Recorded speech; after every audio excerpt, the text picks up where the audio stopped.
दोस्तों, आज की शाम इतनी मुश्किल गुज़रने वाली थी कि एक लम्हे के लिए लगा शायद सब कुछ छोड़ दूँ। किचन में खाना बनता रहा मगर दिल में अजीब-सी खामोशी थी। एक तरफ घर के काम, दूसरी तरफ थकन, परेशानियाँ और बेशुमार ज़िम्मेदारियाँ। लेकिन फिर मैंने सोचा चाहे हालात जैसे भी हों, अपने घरवालों के चेहरे पर मुस्कुराहट लाना ही असल खुशी होती है। आज की वीडियो में आप देखेंगे कि हमारी शाम की हकीकत, किचन की मसरूफ़ियात, दिल की बातें और वो लम्हे जो शायद हर घर की कहानी होते हैं। आखिर तक ज़रूर देखिएगा। बिस्मिल्लाहिर्रहमानिर्रहीम, अस्सलाम वालेकुम प्यारे दोस्तों, कैसे हैं आप सब? उम्मीद सब खैरियत से होंगे। जहाँ रहें खुश रहें, हंसते रहें, मुस्कुराते रहें, इस उम्मीद और दुआ के साथ कि अल्लाह ताला आपकी सारी परेशानियाँ, गम फ़िक्र को दूर करें। तो जी स्टार्ट करते हैं, अपनी वीडियो का आगाज़ करती हूँ मैं। आज शाम को हमारे घर में आने थे मेहमान, तो मैंने बना ली थी सबके लिए चाय। जैसे ही मैंने चाय बनाई है तो मैं चाय बना के अभी रखी है, तो साथ ही अब्बू कहते हैं कि और मेहमान आने वाले हैं। तो वो ज़रा मेहमान थोड़े से स्पेशल थे क्योंकि हमारे घर में शादी थी, तो जिसकी वजह से ना हाल देखने के लिए जाना था। तो सब माशाल्लाह से वो इकट्ठे हो गए, तो अब्बू ने मंगवा लिए थे दही भल्ले। अब्बू कहते हैं उनके लिए चाय भी बनाओ और दही भल्ले भी मंगवा लो। तो बस थोड़ा सा ये कि मेरी तबीयत भी बहुत ज़्यादा ख़राब हुई हुई थी, तो मेरी ना कमर में बहुत ज़्यादा तकलीफ़ थी। तो मैं कहती कि भाई शायद ही कोई और बना ले, लेकिन ज़ाहिर-सी बात है मैं थी, मेरी बड़ी भाभी और मेरी सासू माँ होते हैं हम।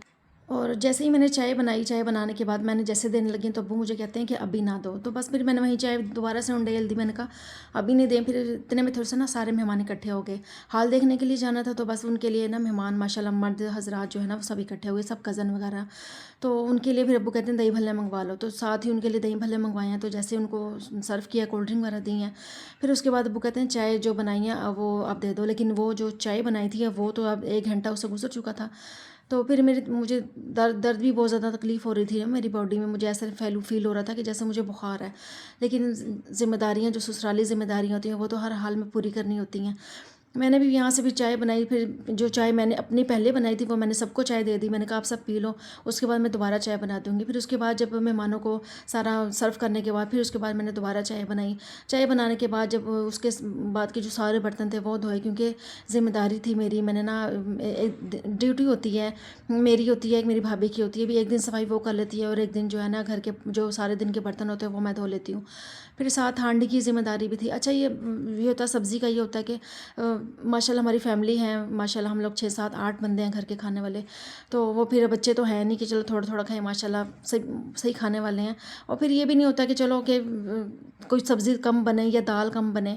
सब्ज़ी जब जब काटने बैठ जाओ ना, तो मैं कहती हूँ कि माशाल्लाह 3 फ्लावर्स तो होते ही हैं, है ना? हमारी उसके अगर गोभी बना रहे हैं, कोई भी आप बना रहे हो ना सब्ज़ी, तो मैं कहती हूँ कि माशाल्लाह हमारे 2 ढाई 3 फ्लावर्स तो होते हैं कि काटते-काटते फिर पूरा मसाला उसको बनाने हो तो प्याज़, टमाटर, गोभी, आलू सारा कुछ काटना होता है। मैं कहती हूँ उसी में मुझे ना तकरीबन 1 घंटा सवा घंटा लग जाता काटते-काटते।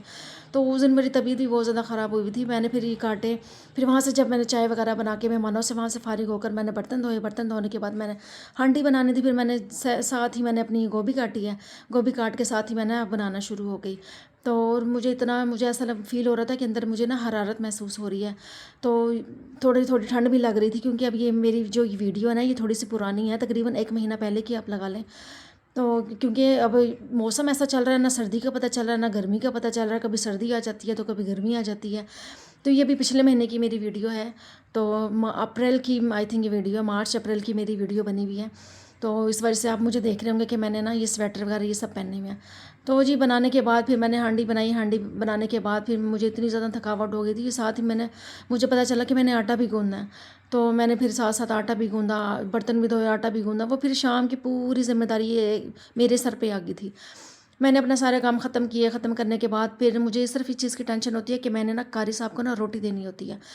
तो कारी साहब की रोटी की ज़िम्मेदारी मेरी होती है। वो तो मैं कहती हूँ कि खैर जो है वो मेरे हाथ से निकलती रहे, तो मुझे इस बात की बड़ी खुशी होती है। मैं कहती हूँ सबसे पहले जो है ना वो मैं कारी साहब को खाना दूँ, मेरे हाथ से जो है ना खाना निकले, मुझे बहुत अच्छा लगता है। मैंने ईशा की अज़ान होती है तो फ़ौरन ही ना मैं रोटी बनाना शुरू हो जाती हूँ। मैं कहती हूँ जैसे कारी साहब जो है ना अपनी नमाज़ से फ़ारिग हों, तो मैं उनसे पहले ही, उनकी नमाज़ पढ़ने से पहले ही मैं ना उनके कमरे में रखवा देती हूँ कि जाओ अपने भतीजों को भांजों को भेज देती हूँ कि जाओ आप ना कारी साहब के कमरे में ना खाना रख दो। जब वो नमाज़ पढ़ कर फ़ारिग हों तो सीधा वो किचन में जाएँ, अपने रूम में जाएँ, तो उनको उनको ना खाना मिले। तो मुझे ये बड़ी खुशी होती है। मैं कहती हूँ अल्लाह ताला मुझे ऐसा बनाए, इतना अल्लाह ताला मुझे दे कि मैं ना बस इतना बाँटूँ, अल्लाह के नाम का इतना बाँटूँ कि आप लोग सब मिलकर मुझे सपोर्ट करें कि मैं ना अपनी इस विश को ना मैं पूरा करूँ। ये मेरी बहुत बड़ी ख्वाहिश है। बस वो कहते हैं ना कि जितना किस्मत में लिखा होता है उतना ही मिलता है, उससे ज़्यादा नहीं मिलता। लेकिन मैं कहती हूँ दुआओं से ना इंसान पता नहीं क्या ख़रीद लेता है।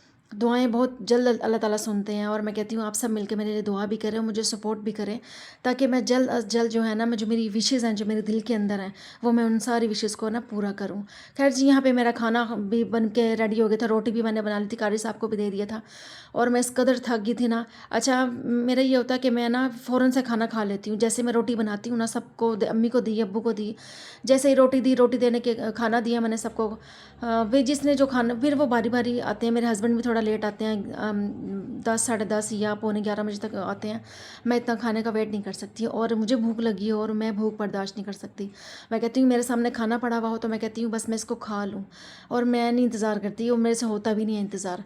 तो मैं बस फिर खाना, मेरे हस्बैंड थोड़ा लेट आते हैं, फिर जैसे ही मैं खाना बना के हटती हूँ साथ ही मैं अपना ना खाना खा लेती हूँ। तो बस वहीं खड़े खड़े मैंने खाना खा लिया। मैंने कहा मेरे से और बर्दाश्त नहीं हो रहा, मैंने कहा बस खाओ। कारी साहब को जैसे दिया, फ़ौरन ही मैंने ना खाना बना, अपना खाना खा के मैं फ़ारिग हो गई। उसके बाद के सारे बर्तन धोए, सारा किचन साफ़ किया। किचन साफ़ करने के बाद फिर मैं ना रिलैक्स होके बैठ गई। फिर उसके बाद मैंने पढ़नी होती है नमाज़, फिर नमाज़ पढ़ के मैं फ़ारिग हो जाती हूँ। उसके बाद एक और काम की ज़िम्मेदारी हो जाती है, वो आते हैं जब मेरे हस्बैंड, फिर मैंने उनके लिए खाना देना होता है, बना हुआ तो होता है। उनको फिर खाना देना होता है, उनके लिए चाय बना के एक प्याली जो है ना रख देती हूँ कि जब वो आएँ तो बस आकर अपना ना खाना खा लें और चाय पी लें। बस जब वो आते हैं तो बस उनका खाना वगैरह, उनको चाय वगैरह दे के मैं फ़ारिग हो जाती हूँ। फिर उसके बाद मेरा कोई काम नहीं होता। फिर ज़ाहिर-सी बात है, अपनी नमाज़ वगैरह भी पढ़ लेते हैं, अपना वो पढ़ के भी मैं फ़ारिग हो जाती हूँ। तो बस उसके बाद फिर लेटना ही होता है। फिर मैं ना चक्कर लगाना शुरू कर देती हूँ, मैं वॉक करती हूँ ना। मैं, हमारे माशाल्लाह घर भी बड़ा है, और हमारे ना बाहर गली भी बहुत ज़्यादा लंबी है। तो बस उसमें वॉक कर लेती हूँ। तो इतने में थोड़ा-सा ये कि खाना वगैरह भी हज़म हो जाता है, बस फिर लेटना ही होता है। अच्छा, बाज़ दफ़ा ऐसा होता है कि दिल ही नहीं करता कोई काम करने को, कहते हैं कि कोई कोई और ही आके काम कर दे, तो किसी एक दिन तो रेस्ट होना चाहिए ना।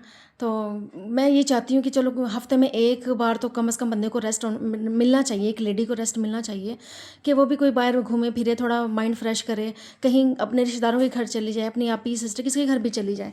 लेकिन जिनके घर नज़दीक हैं वो जा सकते हैं। अब मेरा घर जो है ना वो चकवाल में काफ़ी दूर है, तो मैं नहीं जा सकती, मेरे लिए बहुत बड़ा मसला बन जाता है। मैं सिर्फ साल में 1 या 2 बार मेरा चक्कर लगता है।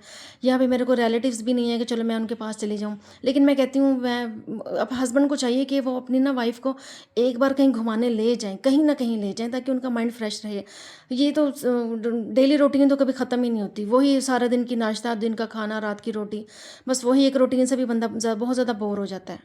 मेरे चैनल को लाइक करें, सब्सक्राइब करें, और एक बहुत ही प्यारा सा कमेंट ज़रूर करें, और मुझे बताएं कि आज की वीडियो आपको मेरी कैसी लगी। मिलते हैं नेक्स्ट वीडियो में, तब तक अपना ढेर सारा ख्याल रखिएगा। अल्लाह हाफ़िज़।